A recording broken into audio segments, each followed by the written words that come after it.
There was Leni Riefenstahl, who had done Triumph of the Will, which was thought to be one of the great documentaries of all time. I think it was overrated, but what it did was it impressed you with the glamour of Hitler and being under the control of somebody. And she showed me some of the work she was doing then. It was quite mediocre. But her feeling about Hitler was so interesting because she tried to convince me he wasn't an anti-Semite. It was Goebbels. He was really a heroic figure. And she said she went to see him at the bunker before he committed suicide, and if he had asked her, she would have stayed with him. And then another guy that I met was shocked, who was a manufacturer who made it possible for Hitler to make his first important moves. And he lived in a beautiful house, and he had a translator, and he would rationalize everything. And then I said finally, I don't believe a word you're saying, And I think if it wasn't for you, there wouldn't have been a Hitler, and there wouldn't have been millions of people killed. And I want you to know I'm going to say that in the film. I started to go, and he says in perfect English, be careful when you're in Germany that you don't have an accident. So I said, if I have an accident, you'll have an accident. Then I went outside feeling very brave.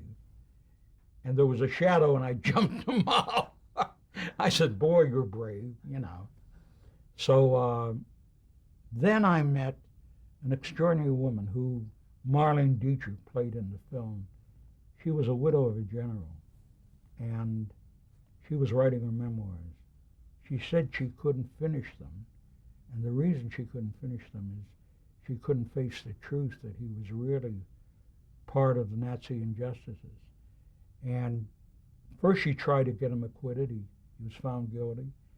Then she tried like hell to get him a soldier's death, which would have been at a firing squad. But she said he was hung like the rest. And she said for a while I hated every American I had ever met because she used to go with her husband to America, and they loved Americans. And she says, but then I said to myself, we have to forget. We have to forget if we're going to go on living, both sides. And it touched a chord with me. And then I met Robert Kempner. Robert Kempner was a fabulous figure because he had prosecuted Hitler before Hitler became chancellor. And he said, I looked at him, I told everybody, he's a talking, noisy, unpleasant fellow. He's a nut. He's not going to go anywhere. And he found him, he found him guilty, and he was 6 months in prison.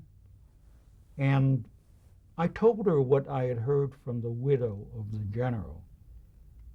And he says, no, we're not going to forget, because if we forget, the same goddamn thing will happen again.